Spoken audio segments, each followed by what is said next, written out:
आकाशवाणी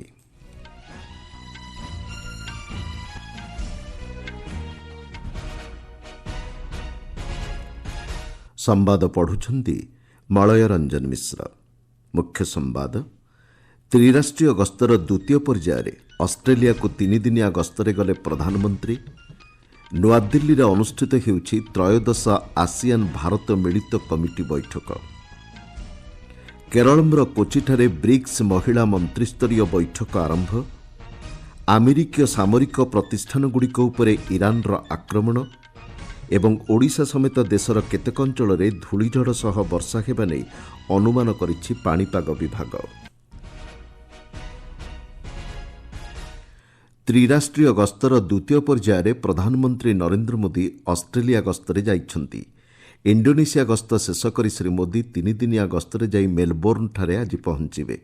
गस्त अवसर में ऑस्ट्रेलिया प्रतिपक्ष आंथोनी आल्बानीज सह तृतीय भारत ऑस्ट्रेलिया वार्षिक शिखर सम्मेलन में श्री मोदी अंशग्रहण करिवार कार्यसूची रही। भारत ऑस्ट्रेलिया मुख्य कार्यनिर्वाही अधिकारी सम्मेलन में मध्य श्री मोदी जोगदेवे। सेठारे उभय देशर व्यावसायिक नेतृमंडली को श्री मोदी संबोधन करिवार कार्यसूची रही। ऑस्ट्रेलिया गस्त अवसर में प्रधानमंत्री सेठाकर प्रवासी भारतीयों समावेश को संबोधन करिवे। ऑस्ट्रेलिया प्रतिपक्ष श्री आल्बानीज सह प्रधानमंत्री विभिन्न द्विपाक्षिक प्रसंग ने आलोचना बैठक में जोगदेवार कार्यसूची स्थिर होईछि। इंडोनेशियार योग्यकर्ता स्थित यूनेस्को विश्व ऐतिह्य स्थल प्रम्बानन मंदिर को आज प्रधानमंत्री नरेंद्र मोदी परिदर्शन करिसेंति। इंडोनेशिया राष्ट्रपति प्रबोवो सुबियांतो सह एही गस्तरे से जाइथिले। गेमलान समूहर प्रतिनिधित्व स्वर एवं शास्त्रीय योग्यकर्ता नृत्य प्रदर्शन माध्यम श्री मोदी को सेठारे पारंपरिक स्वागत करा जाइथिला। इंडोनेशियार समृद्ध सांस्कृतिक ऐतिह्य को यह प्रतिफलन करुछि। उभय नेता नवम शताब्दीर एही मंदिर परिदर्शन करने अवसर में श्री मोदी मुख्य शिव मंदिर में प्रार्थना करथिले। सेठारे एक समावेश को प्रधानमंत्री संबोधन करी कहिसंति, योग्यकर्ता के इस भव्य मंदिर कॉम्प्लेक्स अब जब हम पुनर्निर्माण का काम करने जा रहे हैं और ये यूनेस्को का वर्ल्ड हेरिटेज है, दुनिया के दूर दूर क्षेत्रों में कहीं पर भी जाएं, हमें कहीं न कहीं भारत की सांस्कृतिक विरासत के दर्शन होते हैं। ये पूरे साउथ ईस्ट एशिया का दूसरा सबसे बड़ा हमारी विरासत की पहचान है। इंडोनेशिया रे आईआईएम बेंगालुरु एहार कैंपस प्रतिष्ठा करिवो। इंडोनेशिया गस्त अवसर में प्रधानमंत्री श्री मोदी गतकाली ए संपर्क में घोषणा करथिले। जाभार पूर्वांचल स्थित सिंघसारी स्वतंत्र आर्थिक जोन रे एही कैंपस प्रतिष्ठा हेबा नै निष्पत्ति होईछि। आसियान क्षेत्रर छात्र छात्री एवं वृत्तिगत को एही अनुष्ठान माध्यम आनुष्ठानिक शिक्षा तथा अन्यान्य आनुषंगिक कार्य प्रदान करा जिवो। भारत एवं इंडोनेशिया मध्य उच्च शिक्षा सहयोग को अधिक सुदृढ़ करने लक्ष्य नहीं एही गुरुत्वपूर्ण पदक्षेप ग्रहण करा जाइछि। आसियान भारत वाणिज्य चुक्ति क्षेत्र को अधिक त्वरान्वित करने लक्ष्य नहीं नुआदिल्ली रे त्रयोदश मिलित कमिटी बैठक आयोजित होउछि। आसंता 10 तारिख पर्यंत एही बैठक चलिबो। वाणिज्य शिल्प मंत्रालय ए संपर्क में सूचना दे कहिछि, आसियान भारत वाणिज्य सामग्रिक चुक्तिनामा मिलित कमिटी यह अधीन रे गठित उप कमिटी गुड़िक सेमानकर कार्यक्षेत्र पर मार्गदर्शन करुछि। चुक्तिनामार कार्यान्वयन को अधिक व्यापक करने लक्ष्य नहीं बकेया पड़िथिबा पदक्षेप गुड़िक चूड़ांत करने नहीं मिलित कमिटी पदक्षेप ग्रहण करिछि। उप कमिटी गुड़िक निर्धारित समय सीमा मध्य कार्य संपन्न करने को परामर्श दिया जाइछि।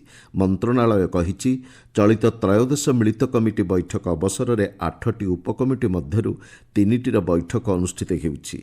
मिलित कमिटी बैठक गतकाली वाणिज्य विभाग अतिरिक्त सचिव नितिन कुमार यादव एवं मालेशियार निवेश वाणिज्य और शिल्प मंत्रालय उपसचिव मास्तूर अहमद मुस्ताफा सह अध्यक्षतार आरंभ होइछि। आसियान सदस्य राष्ट्र Brunei, Cambodia, Indonesia, Lao PDR, Malaysia, Myanmar, Philippines, Singapore, Thailand एवं वियतनाम प्रतिनिधि एही बैठक में अंशग्रहण करुछन्ति। महाराष्ट्र में प्रबल वर्षा एवं तज्जनित बन्या परिस्थिति संपर्क में मुख्यमंत्री देवेंद्र फडणवीस स्वराष्ट्र मंत्री अमित शाह आलोचना करिसेंति। परिस्थितिर मुकाबिला पई महाराष्ट्र सरकार को समस्त प्रकार सहायता प्रदान कराजिबो बोली श्री शाह प्रतिश्रुति दैछन्ति। गत किछि दिन धरि प्रबल वर्षा जोगु महाराष्ट्र में दैनंदिन ଜୀବନଯାତ୍ରା ବ୍ୟାହତ ହୋଇଛି। ବର୍ଷା ଏବଂ ଜଳବନ୍ଦୀ ଜନିତ ପରିସ୍ଥିତି ନେଇ ଗୁଜରାଟ ମୁଖ୍ୟମନ୍ତ୍ରୀ ଭୂପେନ୍ଦ୍ର ପଟେଲଙ୍କ ସହ ମଧ୍ୟ ଶ୍ରୀ ଶାହା ଆଲୋଚନା କରିଛନ୍ତି। ଆପଣମାନେ ସମ୍ବାଦ ଶୁଣୁଛନ୍ତି ଆକାଶବାଣୀରୁ। କେରଳମ୍ର କୋଚିଠାରେ ବ୍ରିକ୍ସ ମହିଳା ମନ୍ତ୍ରୀସ୍ତରୀୟ ବୈଠକ ଆରମ୍ଭ ହୋଇଛି। କେନ୍ଦ୍ର ମହିଳା ଓ ଶିଶୁ ବିକାଶ ମନ୍ତ୍ରୀ ଅନ୍ନପୂର୍ଣ୍ଣା ଦେବୀ ଏବଂ ସଚିବ ଅନିଲ ମଲ୍ଲିକ ବୈଠକର ମୁଖ୍ୟ ଅଧିବେଶନରେ ଯୋଗ ଦେଇଥିଲେ। ପୂର୍ବାହ୍ନରେ ଅନୁଷ୍ଠିତ ଅନ୍ୟ ଏକ ପୂର୍ଣ୍ଣାଙ୍ଗ ବୈଠକରେ ମହିଳା ଓ ଶିଶୁ ବିକାଶ ରାଷ୍ଟ୍ରମନ୍ତ୍ରୀ ସାବିତ୍ରୀ ଠାକୁର ଏବଂ ସଚିବ ଅନିଲ ମଲ୍ଲିକ ଯୋଗ ଦେଇଥିଲେ। ଗ୍ରାମୀଣ ବିକାଶ, ବିଜ୍ଞାନ, ପ୍ରଯୁକ୍ତିବିଦ୍ୟା, ବୈଷୟିକ ଏବଂ ଗଣିତ, ପୁଷ୍ଟିସାର ଶିକ୍ଷା ଭଳି ବିଭିନ୍ନ କ୍ଷେତ୍ରରେ ମହିଳାଙ୍କ ନେତୃତ୍ୱାଧୀନ ବିକାଶ ଆଧାରିତ ଦେଶର ସଫଳତାକୁ ପ୍ରତିପାଦନ କରୁଥିବା ଏକ ପ୍ରଦର୍ଶନୀ ମଧ୍ୟ ସେଠାରେ ଆୟୋଜନ କରାଯାଇଛି। କେରଳମ୍ର ମୁଖ୍ୟମନ୍ତ୍ରୀ VD ସତୀଶନ ଏହି ସମ୍ମିଳନୀରେ ଆଜି ସନ୍ଧ୍ୟାରେ ଯୋଗଦେବାର କାର୍ଯ୍ୟସୂଚୀ ରହିଛି। ଆସନ୍ତାକାଲି ଏହି ଦୁଇଦିନିଆ ସମ୍ମିଳନୀ ଉଦ୍ଯାପିତ ହେବ। ଏଲ୍ ନିନୋର ସମ୍ଭାବ୍ୟ ପ୍ରଭାବ ଏବଂ ଏ ନେଇ ବିଭିନ୍ନ କ୍ଷେତ୍ରରେ ପ୍ରସ୍ତୁତି ସଂକ୍ରାନ୍ତ ଏକ ସମୀକ୍ଷା ବୈଠକ ଅନୁଷ୍ଠିତ ହୋଇଯାଇଛି। ନୂଆଦିଲ୍ଲୀର ସେବାତୀର୍ଥଠାରେ ପ୍ରଧାନମନ୍ତ୍ରୀଙ୍କ ପ୍ରମୁଖ ସଚିବ ଡକ୍ଟର PK ମିଶ୍ରଙ୍କ ଅଧ୍ୟକ୍ଷତାରେ ଅନୁଷ୍ଠିତ ଏହି ବୈଠକରେ 15ରୁ ଅଧିକ ମନ୍ତ୍ରଣାଳୟର ସଚିବ ଏବଂ ବରିଷ୍ଠ ପଦାଧିକାରୀ ଯୋଗ ଦେଇଥିଲେ। ପରିସ୍ଥିତି ଉପରେ ତୀକ୍ଷ୍ଣ ନଜର ରଖାଯିବା ସହ ରାଜ୍ୟଗୁଡ଼ିକ ସହିତ ସମନ୍ୱୟ ରକ୍ଷା ମାଧ୍ୟମରେ ପଦକ୍ଷେପ ଗ୍ରହଣ କରିବାକୁ ଡକ୍ଟର ମିଶ୍ର ପରାମର୍ଶ ଦେଇଛନ୍ତି। ପ୍ରଭାବର ମୂଲ୍ୟାଙ୍କନ କରାଯିବା ସହିତ ଏହାର ସମାଧାନ ପନ୍ଥା ନେଇ କାର୍ଯ୍ୟ କରିବାକୁ ଡକ୍ଟର ମିଶ୍ର କହିଛନ୍ତି। ଏଲ୍ ନିନୋ ପ୍ରଭାବିତ ଅଞ୍ଚଳରେ ପାନୀୟ ଜଳର ପର୍ଯ୍ୟାପ୍ତ ଉପଲବ୍ଧତାକୁ ଉଚ୍ଚ ପ୍ରାଥମିକତା ପ୍ରଦାନ କରିବାକୁ ଡକ୍ଟର ମିଶ୍ର କହିଛନ୍ତି। ବୈଠକରେ ଭାରତୀୟ ପାଣିପାଗ ବିଭାଗର ଅଧିକାରୀ ଜୁନ୍ ଏବଂ ଜୁଲାଇ ମାସର ବର୍ଷା ସ୍ଥିତି ନେଇ ରିପୋର୍ଟ ଉପସ୍ଥାପନ କରିଛନ୍ତି।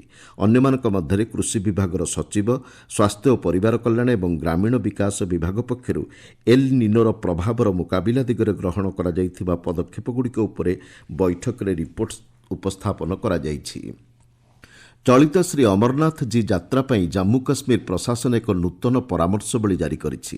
ପଞ୍ଜୀକରଣ ପ୍ରକ୍ରିୟା ଏବଂ ସୁରକ୍ଷା ନିର୍ଦ୍ଦେଶାବଳୀକୁ କଡ଼ାକଡ଼ି ଭାବେ ପାଳନ କରିବାକୁ ତୀର୍ଥଯାତ୍ରୀଙ୍କୁ ଅନୁରୋଧ କରାଯାଇଛି।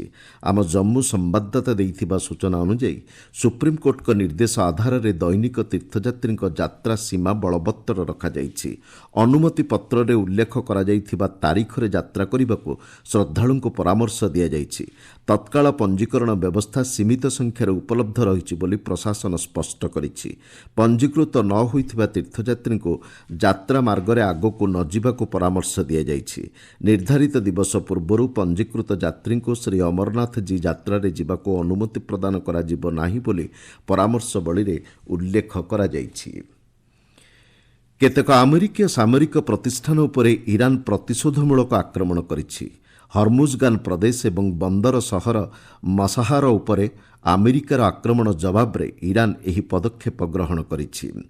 ଇରାନ ଗଣମାଧ୍ୟମ ଦେଇଥିବା ସୂଚନା ଅନୁଯାୟୀ ଇସଲାମିକ୍ ରେଭଲ୍ୟୁସନାରୀ ଗାର୍ଡ କର୍ପସ୍ 85ଟି ଆମେରିକୀୟ ସାମରିକ ପ୍ରତିଷ୍ଠାନକୁ ଲକ୍ଷ୍ୟ କରି ମିଳିତ କ୍ଷେପଣାସ୍ତ୍ର ଏବଂ ଡ୍ରୋନ୍ ଆକ୍ରମଣ କରିଛି। ସେଗୁଡ଼ିକ ମଧ୍ୟରେ ସଲମାନ ପୋର୍ଟ, ବାହାରିନରେ ଥିବା ଆମେରିକୀୟ ପଞ୍ଚମ ନୌବାହିନୀ ମୁଖ୍ୟାଳୟ ଏବଂ କୁଏତସ୍ଥିତ ଅଲସାଲେମ ବାୟୁସେନା ଘାଟି ଅନ୍ତର୍ଭୁକ୍ତ। ଦେଶର ବାୟୁ ପ୍ରତିରକ୍ଷା ପ୍ରଣାଳୀ ରହିଥିବା ବୁଶେହର ପ୍ରଦେଶ ଉପରେ ଏକ ଆମେରିକୀୟ MQ-9 ଡ୍ରୋନ୍କୁ ଆକ୍ରମଣ କରି ଖସେଇ ଦିଆଯାଇଛି ବୋଲି ରେଭଲ୍ୟୁସନାରୀ ଗାର୍ଡ କର୍ପସର ମୁଖପାତ୍ର ସୂଚନା ଦେଇଛନ୍ତି। ଚୀନର ଉତ୍ତର ପଶ୍ଚିମ ପର୍ବତମାଳା ଅଞ୍ଚଳରେ ଭୂସ୍ଖଳନ ଯୋଗୁଁ ମୃତ୍ୟୁ ସଂଖ୍ୟା 21 ହୋଇଛି। ଉଦ୍ଧାର ପାଇଥିବା 12 ଜଣଙ୍କ ମଧ୍ୟରୁ 7 ଜଣ ସାମାନ୍ୟ ଆହତ ହୋଇଥିବା ଜଣାପଡ଼ିଛି। ଭୂସ୍ଖଳନ ସମୟରେ ଜଙ୍ଗଲ ରକ୍ଷଣାବେକ୍ଷଣ କାର୍ଯ୍ୟ ପାଇଁ ଶ୍ରମିକମାନେ ଯାଉଥିବା ବେଳେ ଏହି ଘଟଣା ଘଟିଛି। ଦେଶର କେନ୍ଦ୍ରାଞ୍ଚଳ ଏବଂ ପୂର୍ବାଞ୍ଚଳର କେତେକ ସ୍ଥାନରେ ପ୍ରବଳ ବର୍ଷା ଏବଂ ଝଡ଼ବାତ୍ୟା ନେଇ ଭାରତୀୟ ପାଣିପାଗ ବିଭାଗ ସତର୍କ ସୂଚନା ଜାରି କରିଛି। ଜାମ୍ମୁ କାଶ୍ମୀର, ଲଦାଖ, ହରିୟାଣା, ହିମାଚଳ ପ୍ରଦେଶର ମଧ୍ୟମରୁ ପ୍ରବଳ ବର୍ଷା ହେବା ନେଇ ପାଣିପାଗ ବିଭାଗ କହିଛି। ଓଡ଼ିଶା ସମେତ ପଶ୍ଚିମବଙ୍ଗ, ସିକ୍କିମ, ବିହାର, ଆଣ୍ଡାମାନ ନିକୋବର ଦ୍ୱୀପପୁଞ୍ଜ, ଲାକ୍ଷାଦ୍ୱୀପ ଏବଂ ଆନ୍ଧ୍ରପ୍ରଦେଶର କେତେକ ଅଞ୍ଚଳରେ ଧୂଳିଝଡ଼ ସହ ଘଡ଼ଘଡ଼ି, ବିଜୁଳି ଏବଂ ବର୍ଷା ହେବା ନେଇ ପାଣିପାଗ ବିଭାଗ ଅନୁମାନ କରିଛି। ମୁଖ୍ୟ ସମ୍ବାଦଗୁଡ଼ିକ ପୁଣିଥରେ। ତ୍ରିରାଷ୍ଟ୍ରୀୟ ଗସ୍ତର ଦ୍ୱିତୀୟ ପର୍ଯ୍ୟାୟରେ ଅଷ୍ଟ୍ରେଲିଆକୁ 3 ଦିନିଆ ଗସ୍ତରେ ଗଲେ ପ୍ରଧାନମନ୍ତ୍ରୀ। ନୂଆଦିଲ୍ଲୀରେ ଅନୁଷ୍ଠିତ ହେଉଛି ତ୍ରୟୋଦଶ ଆସିଆନ୍ ଭାରତ ମିଳିତ କମିଟି ବୈଠକ।